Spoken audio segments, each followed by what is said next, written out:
everyone, I'm Leah from Island Sun Tarot. Welcome to my VR to Kelly from The Truth and Story. This is 10 Pieces of My Soul decks. So now, for this one, she had mentioned she was going to do tarot first and then oracle separate. I don't have enough oracle decks to do a complete separate one, but I did keep this one all tarot decks. And I love how this came out around the same time as my other VR to Katie came out, because with that one, I was just super quick and went with my gut. And it really turned out to be a lot of the decks that I was currently working with, and then also decks that I seem to always be working with no matter what. And what's interesting is, as I went through the categories for these selections, how many of them are the same. But I think that is also just telling as, to me, the decks that I really have a connection with. Because in my opinion, that's what a soul deck is. A lot of these decks I either clicked with right away, or even if the relationship took a little bit longer to establish, it became very deep. And as I look at these decks surrounding me, I couldn't be without any of them. There is one little caveat, because I'm awful and I can't just follow the rules, but we'll get to it. So let's just get started. The first category is beginning or primary deck. Might be easy for you to guess, but for me, it is the Shadowscapes Tarot by Stephanie Puman Law, and the guidebook is by Barbara Moore. It's published by Llewellyn. So, no, this is not my first deck. This is the second deck that I ever got, and I've mentioned before that my original study in the tarot was very rigid, and this was very freeing. It just completely opened me up and brought me to loving the tarot and just really appreciating it. And I love this so much, and I really use it so much. There's so much detail and depth in all of the images, and so many different things that I love about it. And I really think that if I had to pick, I can't even say it, if I had to pick one deck to have forever and ever, I'm 99.9% sure it would be this one. It's just, there's so many aspects of it that just really, really speak to me. And that also rolls into the second category, which was astrological sign self. I'm a Pisces, water sign. There are other signs represented in this deck, but I really love the flow of it. The Cups suit in this deck is definitely one of my favorite. Here we are, this is the Tower. This is actually my birth card, and I love this depiction of it. Beautiful fantasy land with mythical creatures. You know, what more could you want? And what's interesting to me is that this deck has continued to, I don't know, I want to say grow with me. Like, I never feel like I've grown out of this deck. I don't know if anybody has ever felt that way, where maybe they've had a deck and they loved it and they were using it so much, and then maybe they got something else and then they moved on. They kept it, you know, you still use it, but the honeymoon phase is over. It's not quite the go-to anymore. This one continues to be the go-to. Yes, there are other decks, many of them sitting around me right now, that I generally like to turn to, but this is one that has always been a constant, always going back to this. And as Kelly had mentioned, for her original video was actually, what did she say, like 4 or 5 years ago? So a viewer had actually asked if she would pick some of the same cards now, or excuse me, same decks. And so for her video that I'll link below, she was sharing the decks that she chose years ago and what she would choose now. And honestly, for these two categories, you know, primary or beginning deck and then astrological self, I believe I would continue to pick this deck through the years because it's already been years that I've had it. This year in 2021, I just hit 10 years reading tarot, and most of those years were spent with this deck. So we have the Shadowscapes Tarot. Now, I know I'm mentioning this one deck for 2 different categories, and that is because I have included 2 decks for one of the other categories. I know, I'm awful. But I do have a caveat for this section because I haven't had it for that long, but it really gives me the feelings like this deck, which is the Healing Waves Tarot. This is an indie published deck, and the artwork is by Nawan Junasari. I'm sorry, I'm looking at the box from afar. I'm sorry for butchering it to the creator, but I haven't had this deck for very long. But for my astrological sign, being a water sign, this deck is right up my alley, and I've really, really been loving it. Sadly for it, there's a couple other things that I've been working with right now that I've just really been enjoying. But I really feel like this deck, in a year's time, when I've had more time to spend with it, could be the astrological sign, deck. It's just, the flow for it is really gorgeous. I love the watercolors.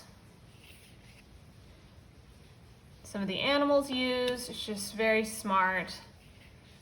And each of these cards, I definitely, I don't want to say agree with. That's such a silly, well, I do agree with all of these cards. I feel like I get along very well with their depictions and the things that they've chosen for a, ocean themed deck. It's very well done. And even though we're still getting to know each other, I wanted to mention it because I think it will be interesting to do this this tag in a year and see if this deck has moved up and now fulfilled that space. I'm not sure because we're still kind of in the getting to know each other honeymoon phase, dare I say.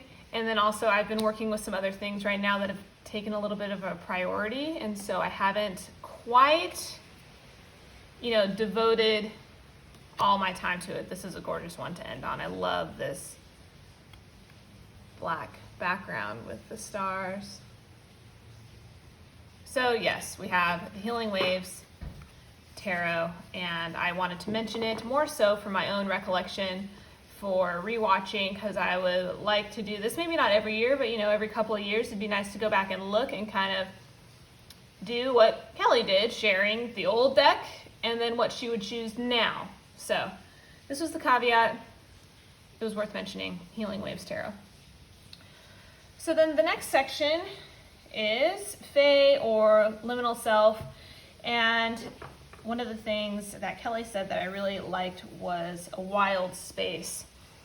And for me, it is the Star Child Tarot. I admired this deck from afar for a very long time before I actually purchased it. Oh, one of my favorite cards, Chariot. And I think I was just afraid of it, really. Some of the blank space, some of the cards can be a little sparse or also a little pippish, and I wasn't quite ready to dive in, and it was still a little scary to me. So this deck is definitely that liminal space for me, and you can let yourself go a little wild, go a little free with it. There's not a, strict depiction and meaning that is going on. It's not as specific as some of the RWS images for each card. And I like some of the changes that have been made to this deck. And even though I was afraid to get this deck in the first place, and then when I first got it, I thought, ooh, this might take some time, I was so drawn to the colors and a lot of the artwork that us clicking or understanding each other came along quite quick. It wasn't instant like a couple of these others I'm about to mention, but it has become quite strong in our time together. And so, as with all the decks on this list, this is definitely one that I just can't live without. See, this is a good example. This is one of the cards that when I looked at images of this deck, I was like, oh, I can't buy that deck with this. I don't know. I don't know if I'm ready for this, but I really do love it now. It's just so pretty. Very dreamy. It isn't lighthearted with me, though. It can be strict. And if it gives you a message and it feels like you haven't listened or you need to hear that message again, it will tell you until it has sunk in and it thinks that you've learned your lesson. So, don't look at these soft, flowy colors and think, it's a soft deck. It really isn't. At least, with me, I know everybody's experience is different, but very powerful deck. It's wonderful to use for different spreads or readings for the different moon cycles, which is really fun to do. Full moon readings, I tend to use this deck. So yes, the Star Child Tarot. This is an indie deck. It's by Danielle Noel. And I'm pretty sure it's still, I don't know about this version, this borderless version, but I do know that there's a couple of like throwback versions available right now that are more like the original with sort of a white border on it. Okay. Next we have Mythological Self. And for that, it could be no other than the Druidcraft Tarot for me. So this and a couple others have surprised me because I've had them for less than a year, but I couldn't choose anything else. So, Mythological Self. This guidebook really is that mythology behind it all. It digs into each of the cards and it gives you the different symbolism and meanings, and it tells a lot of stories going along with either, Celtic history and folklore and tales, or it is also going into tales about the gods and goddesses for, these Celtic beliefs, things that the Druids believed in. And I love that about it. I love turning to the guidebook for this deck, even though you don't have to. You can use this deck just by itself. You don't need the guidebook at all. I feel like these cards really give you the clear message. There's a lot to glean from them, but just know that in the guidebook, it's talking about the plants, the animals, the scenery itself, where they actually are, the symbolism behind a lot of it. And I love it when they reference certain gods and goddesses. A lot of the times there's a little, story that goes with it in the guidebook. Not to mention that this deck just fulfills every pagan aspect that I was looking for in a deck. It is very earthy. It does show a lot of animals. That's included as well. And I just love the Celtic, the Scottish and Irish feel to a lot of the clothing, the people themselves, the scenery that they are in. It's just really gorgeous. And I'm so happy that I finally made the choice to get this deck, because it has really, this is definitely one that I can say it was an instant connection. And I fell so hard and fast in love with it. And I honestly didn't put it down for a long time. You guys probably remember my monthly favorites where I was like, oh, okay. But I couldn't put it down. And even now, for this, fall moving into winter time, and decks that I specifically set aside that I wanted to use, this is still very present in my day-to-day practice, and it's always close to me. It's never in a bag or box, it's always out. I love its energy, and I'm very excited to continue our journey with each other. Oh, this is a good one. I mean, like, just look at the armor. Plaid is really beautiful. Oh, there's just so much that I love about it. So the Druidcraft Tarot. This is, the artwork is by Will Worthington, and it's created by Philip and Stephanie Cargom. So what's next? Animistic. So this is the one where I cheated. I picked two. And the first is the Animal Totem Tarot. This deck was my first animal deck. And until this deck, I was afraid to read animal decks because I couldn't quite make that animal to tarot connection. Either I wasn't ready, I needed to, grasp it a bit better, have a better understanding. I love this. This is one of my favorites. And this deck, there's something about the artwork that just really spoke to me, so I picked it up, and the guidebook is wonderful for it as well. The artwork is by Eugene Smith, and it's created by Lisa Robertson. Oh, I love it so much. I love each animal chosen for the cards. And the guidebook is written very well, and each description is broken down into some different categories, which I thought was a really cool spin on a guidebook and a nice way to do it. And this deck, actually, when I got this, I stopped using a lot of decks that had any people in them at all. So it was this one and this one only for a while. And then maybe I would kind of pick up the Shadowscapes in between because, that's really mythical creatures and fantasy based too. So I had that aspect that I also needed besides just the animals like this. But yeah, I went through a pretty big phase where it was just this deck and the Shadowscapes. I really didn't want to use anything else. And this deck gave me the courage to use other animal decks, and now half my collection is animal decks.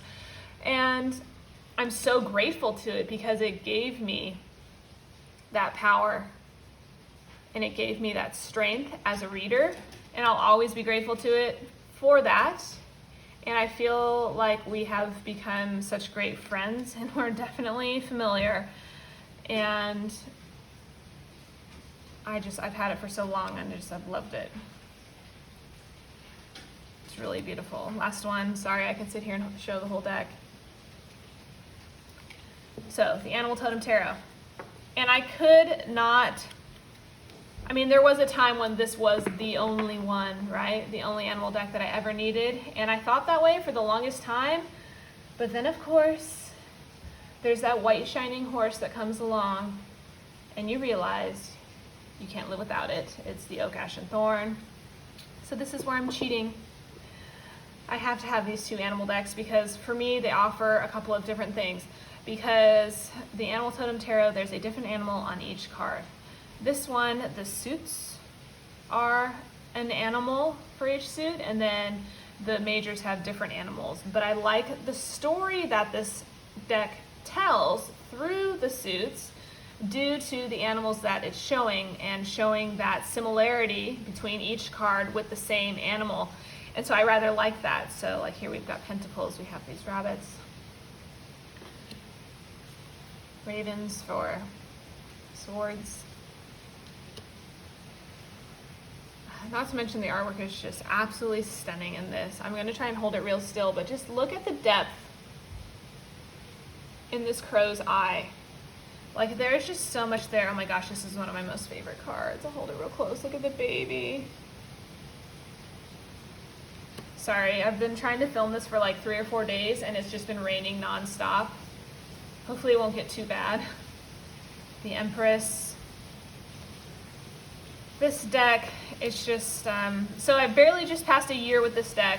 I don't know when everybody else got theirs. It was coming from the UK, but I had moved, so it actually went to my parents' house, and my mom mailed it to me, and I had almost, as sad as it is to say, almost forgotten about it. And it showed up in a little package that she had sent me, and I was like, what is this? It was, some mail and some other things she had just kind of sent me, and it was still in its Royal Mail packaging. I was like, what is this? And I opened it, and I was like, oh my gosh. And then that was it. It's all history from there. This is another one that was an instant connection. But I have that instant connection with this deck. I have the animal totem to thank for that, because I would never be as confident as I am now or have found the richness in this deck if I didn't already have such a good connection with the animal totem. So I think, that animal totem was such a building block into loving this deck. So that's why I had to mention both. I'm really sorry.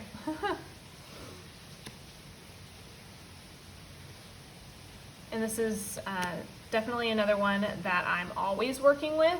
And if I want to work with another animal deck, like recently I've been really trying to work with the Brady Tarot, I have to, actively tell myself to put this deck away, to put it down, not to reach for it, to work with what I had, whatever it is. Right now it's the Brady Tarot, but just over this last year there have been other decks where I've, put this down, and I think, oh, it'll get lonely. And then I always tell it, oh, don't worry. Nobody can replace you. And now I sound like a crazy person, but it's the truth. And I'm just going to be, all honest on this channel all the time. No beating around the bush. So, the Oak, Ash, and Thorn. Love it in many of the same ways that I love the Animal Totem Tarot, but in many different ways. So that's why I did 2 for the Animistic section. This is created by Stephanie Burrows, and the artist is Adam Fellers, and it's independently published. All right, cruising right along. Next we have the Inner Child. This was an easy pick. I have the Fairy Tarot. So, as I mentioned when I started the video, I had the Shadowscapes Tarot was my second deck ever, and this was the third shortly after. So I really enjoyed these 2 decks. They really brought me out of my, beginner tarot reading shell, dare I say. But then also for me, I had been so strict in the way I was forcing myself to learn the tarot that I really contribute my growth and freedom in the tarot and just really loving it to the Shadowscapes and to this deck. Why for Inner Child? Because I feel like I'm escaping into this beautiful fairy realm, and it's all just,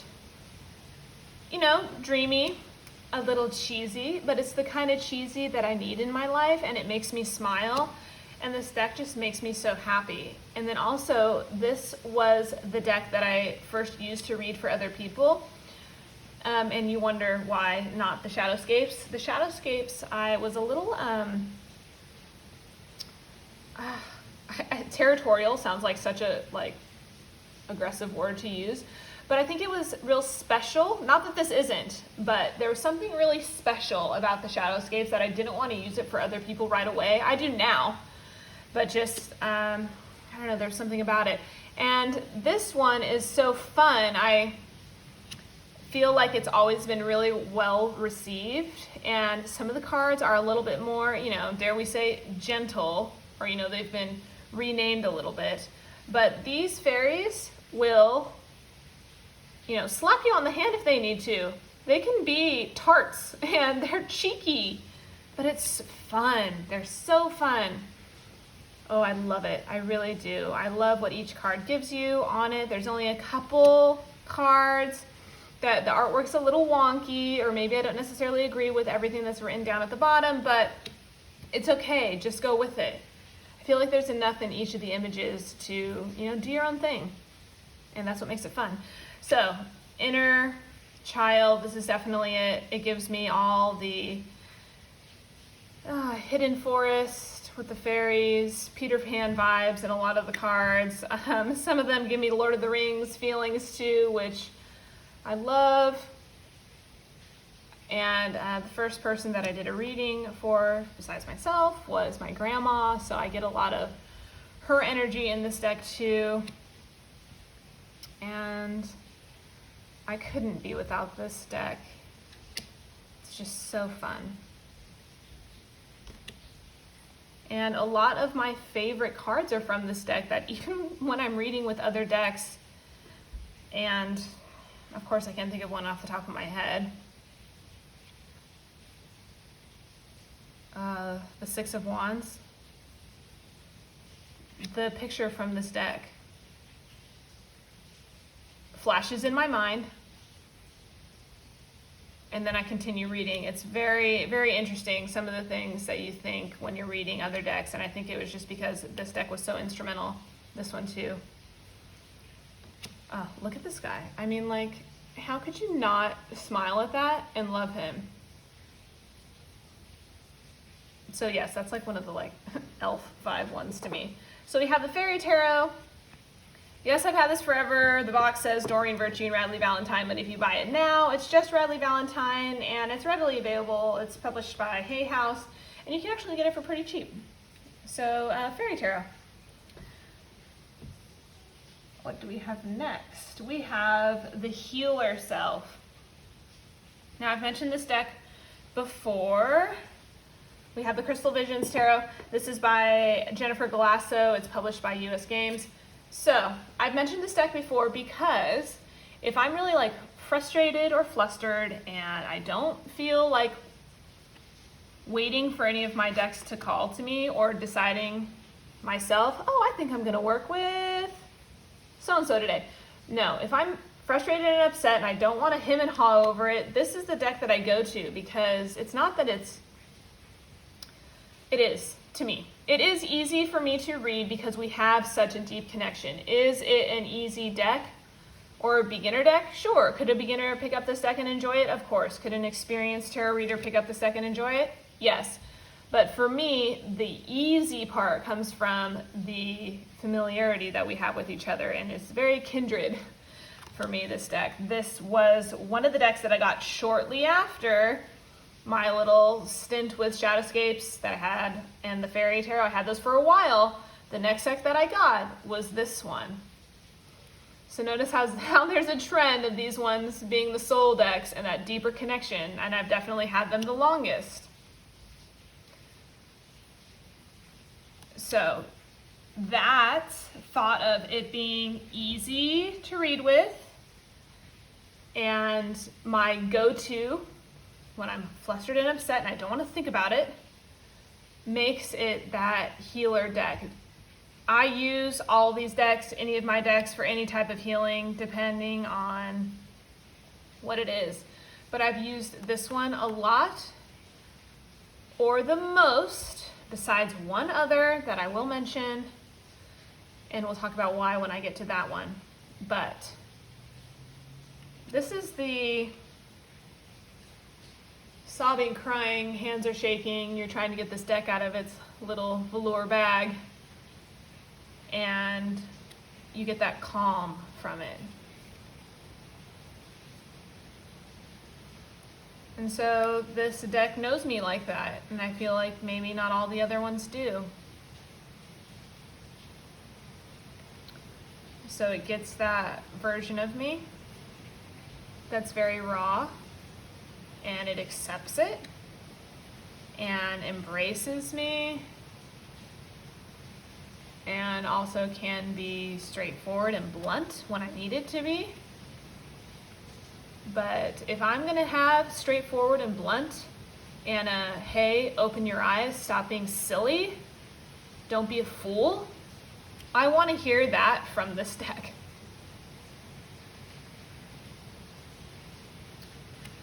So we have the Crystal Visions Tarot. There's not much more to say about it besides the fact that I love it.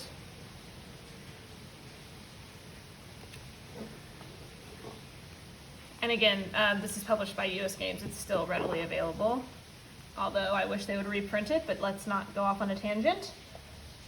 Next. next we have Mystic Self, and Kelly referred to this as the High Priestess Self, and I just love that. So I have the Dreams of Gaia Tarot. This was another one that I almost picked for Healer Self, but this is definitely more of the Mystic Self for me because it has a little bit of its own system. There's some extra cards in the Major Arcana. They've also been renamed, and I have used this deck for a lot of healing, but this deck is definitely a Mystic Self because I was definitely, I could see some of my Mystic Self in a lot of my other decks, but when I got this one, I was afraid of it. I got it because I loved a lot of the artwork, but then when I got it, I opened it, I looked at all the cards, and then it sat on the shelf for a while, and I know I've mentioned that before, but when I finally decided, okay, I'm gonna do it, and I read the guidebook, and I started working with the deck, the connection was just so deep and so powerful, and it really helped me trust myself reading the tarot, because it was one of the first decks that I picked up that was a little bit its own system, and it came along at a time when on the outside I was telling myself that I was in a really good place, but on the inside I wasn't, and I didn't want to let anybody know that, and this deck knew. Some of the others knew too, but this really helped me through that difficult time, and I will forever be grateful to it. But due to that, sometimes when I use this deck, it can feel a bit heavy because it knows me in that way, and it really digs down into that part of my soul. But I love it for that, and I think that some of this artwork is just so rich and profound. I have a really good connection with a lot of it, and I love her use of animals. This is really beautiful. The mother, the tortoise in the front. Oh, this is one of my favorites. Can we just real fast look at the squirrel? I mean, come on, with the ear tufts. How could you not? I mean, I love it. I just love it so much, sorry. So we have the Dreams of Gaia Tarot for my Mystic Self. This is by Raven Phelan, and it's published by Blue Angel. You can still get it now. They have a little pocket version, so you're missing out on all this extra border. But yeah, Dreams of Gaia for my Mystic Self. Next one, Old World Self. This was an easy one to pick. So I have the Marshmallow Marseille. This is the first Marseille deck I ever got. And now I only have two, the other being the Siren Marseille that's by the same creator. So this is by Wandering Oracle. It's an independently published deck. I believe currently right now at the time of filming this video you can still purchase it because I still get their emails and stuff, and I think they said they had it back in stock. Anyways, I digress. So Old World Self. This deck really makes me feel like I'm sitting with Marie Antoinette trying on shoes and eating little pastries with a bunch of dogs lying around using this deck. I don't know if it's the colors, it's so light and beautiful. And so classic. I love the pips for this. So beautifully hand drawn, and I love that it's not perfect. I love how it's a little bit irregular. And like, look at the eyes and the face. It's so fun. And this was my first Marseille deck, like I mentioned, and I used it for a really big Marseille study that I did. And the connection came from using it for that study. And I love it so much. It's so fun. It really is. And I feel like, no matter the time, whether it's sitting with Marie Antoinette or if I'm picturing myself as a gypsy sitting in a horse-drawn cart, this is the deck that I would want. And this also lends itself to being, if I picked just one Marseille deck, this would be it. Could I survive just on this and the Shadowscapes? I think that I could.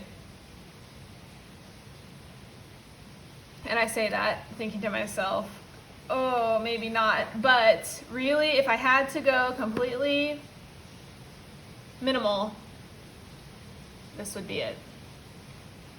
So we have the Marshmallow Marseille by Wandering Oracle. At the time of filming this, you can still get it. I do believe it's the holographic backs, though. Okay, so technically, I've already mentioned, 10 decks because I had the Shadowscapes for the first two, and I kind of did a caveat by sharing the Healing Waves Tarot. So I wasn't necessarily including that one in it, but I'm sharing this one because the last category that Kelly had was the Cartomancer self, but I don't practice any cartomancy. And the other category that I was kind of thinking to myself that almost kind of went along with Inner Child, when she was talking about her Inner Child deck, it almost kind of sounded like a guilty pleasure deck too. And I thought to myself, those could be two separate categories for me. And this is the dark horse coming in on this batch, because besides the Oak, Ash, and Thorn that I have, just had for over a year, and then also the Druidcraft that I've had since March, this will be the newest deck, and you probably already know, but it's the Tarot of Vampires by Ian Daniels. This deck came on so strong for me, and it was actually a repurchase. And gosh, I don't know what else I can say about it besides it is totally a guilty pleasure for me because it fulfills all my Dracula, Interview with a Vampire, and Vampire Diaries self. Those books that are guilty pleasure reads that I love indulging in, this deck is that in tarot form for me. So I'm really sorry. I'm just switching up the last category from Cartomancer self to guilty pleasure deck, because I needed this to be included, and I couldn't not include the other decks that I mentioned, so I didn't want to bump anybody. Although in a couple of years, could this maybe bump someone? Sure, maybe it'll change.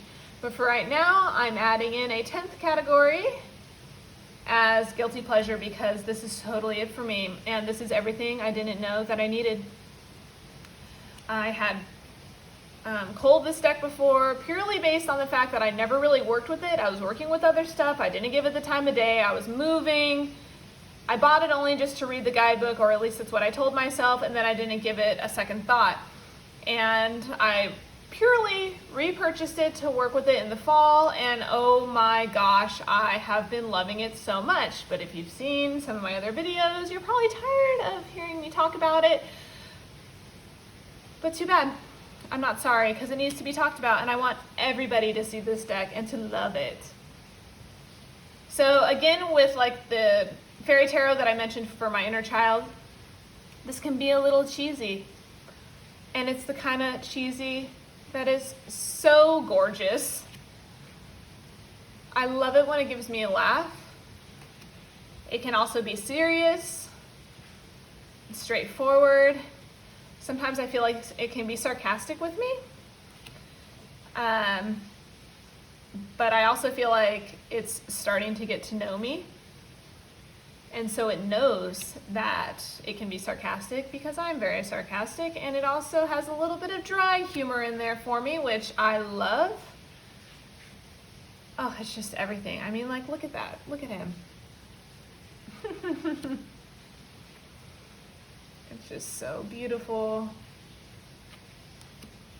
But yes, I know I've said before, but I would, even if you don't connect with the artwork, I would recommend getting it just to read the guidebook because it's that fantastic. Okay, let this be the last one. Judgment. Oh, I can't. I just want to keep going. I think it's so cute.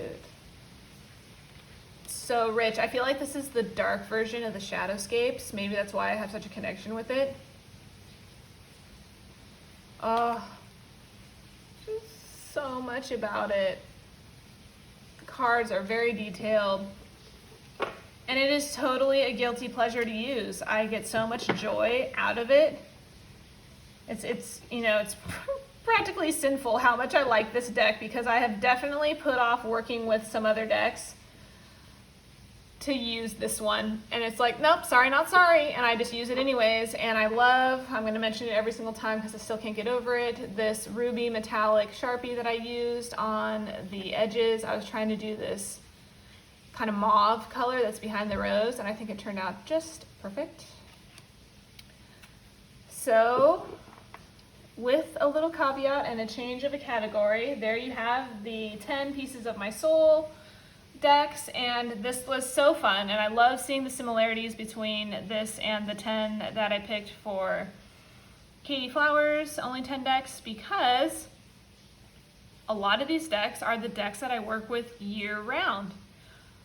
They stay out. I don't put them away. I'm turning to a lot of them, you know, weekly, monthly, however you want to put it. And I love that about these decks. I love that these are my go-to decks, and they all make me so happy. And I think that's the best part of whether or not you believe in Pieces of Your Soul deck or just decks that you just really, really connect with, however you want to look at it.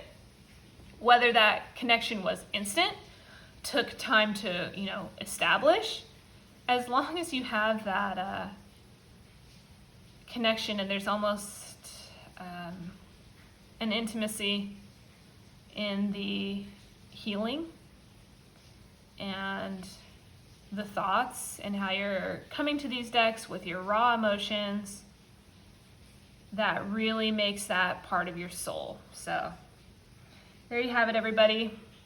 10 Pieces of My Soul. I'm so happy that Kelly did a revamp on this one, because I definitely remember watching this years ago and loving it. And even then, I had probably thought to myself, the Shadowscapes, you know, all along. And I'm so happy to have grown my collection to this point where I have this kind of connection with these 10 decks. And at one point, I didn't think that I would have that kind of connection with one, let alone 10. So, grateful for it. Thank you so much to Kelly for doing the tag again, revamping it. It was really fun. Definitely look into doing this, gosh, what, every couple of years? She waited 4 years. I think that's awesome, and kind of doing a comparison. We'll see how it goes. So, thank you so much for watching. I hope you all enjoyed it, and I will see you in the next video. Bye.